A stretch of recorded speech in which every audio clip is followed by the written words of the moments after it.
this is sacred, this is holy. So what is that? Why is this good and that is bad?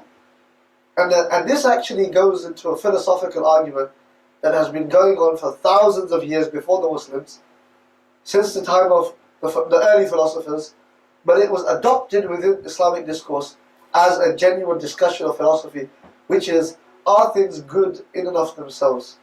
Or are they good or bad because Allah says they're good or bad? So when we want to look at what is sacred, and we want to look at what is holy, or we want to look at what is good, well, that for the Ahl Sunnah is what God says is good and what God says is bad. That's it.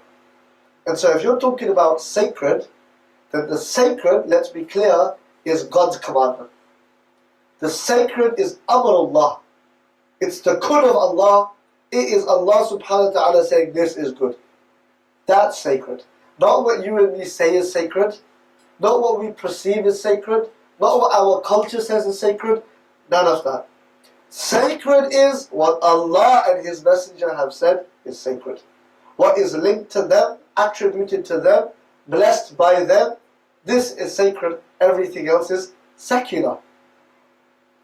Everything else is secular. Because secular by definition is what? Is adamu amrillah. It is the non-existence of God's commandment, isn't it? A secular society is where we say we do not legislate by the law of any God, but we legislate by our own laws as we see moral and ethical. We will legislate in that way. That is what it means to be a secular. A secular society doesn't hate God, by definition. A secular society doesn't say we won't borrow from religious traditions, but it says by default we do not legislate by the law of God. So we, with our intellects, will dictate what is good and what is bad. Hey, if you want to know, in the early part of Islam, there was a group, they were called the Mu'tazila. And you see, the Mu'tazila had an ethical backdrop for why they were saying what they were saying. But what they basically said was, your intellect, my intellect, dictates what is good and what is bad. And things are in and of themselves good and bad. And revelation does ta'een of that. It supports that. It affirms that. But things are in and of themselves good and bad. So that's why they believed in causality. And that things, for example, that they would believe that fire burns. That fire inherently burns. What's the position of the Muslims on the Ahl Sunnah? Does fire burn? Well, it does burn. It does burn, we can see that. Except by the will of Allah. So we have take two terms from me. One is haqiqah, the other one is adah. See, adatan, in terms of normality, convention, absolutely fire burns. In terms of the five senses and our, what's the word I'm looking for? And our, Allahumma salli ala Sayyidina Muhammad. In terms of our five senses, time, space and matter, yes, fire burns, we can see that.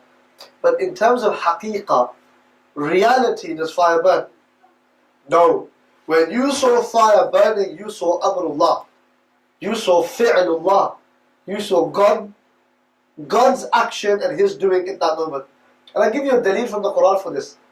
When Nimrod flings Nabi Ibrahim ala nabiyyina wa alayhi salatu wasalam into the fire, what does Allah say to the fire? Ya nari kuni ala Ibrahim bardan wa salama. Was it Ya nari kuni bardan wa salama ala Ibrahim? I think it's that way, right? Bardan wa salama. Shuf, look at this now. Fire, instead of burning, is peacefully cool.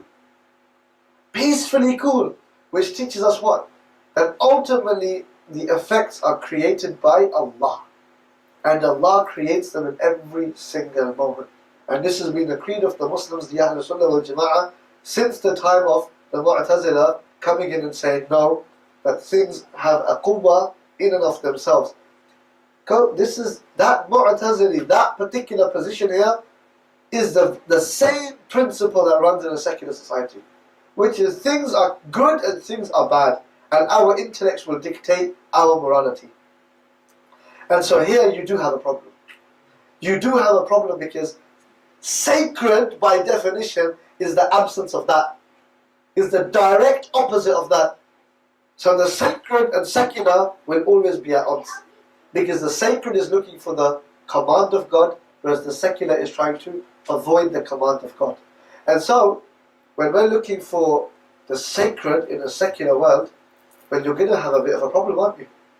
I remember when, we're going to go back to Tameez here for some reason, not just that, but other places as well. But I remember one time being in the Zambal, and I thought to myself, Ya Latif, soon I'm going to go home.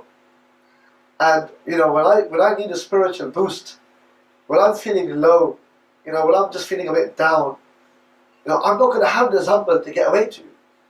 Zambal's Zambal is the main graveyard in Tarim, where many of the great Sadat, Ba'alawiya, and many of the great awliya, not just from Sadat, but great awliya, ulama, mashayikh, and other people who are not, let's say, scholars, for example, but it's a majma', as in, it's just anyway. So you can talk about Zambal for a while, and you can maybe pick Khurram's brain about that. But it really is a very profound, powerful spiritual experience, just being around the maqams of so many people of Allah subhanahu wa ta'ala.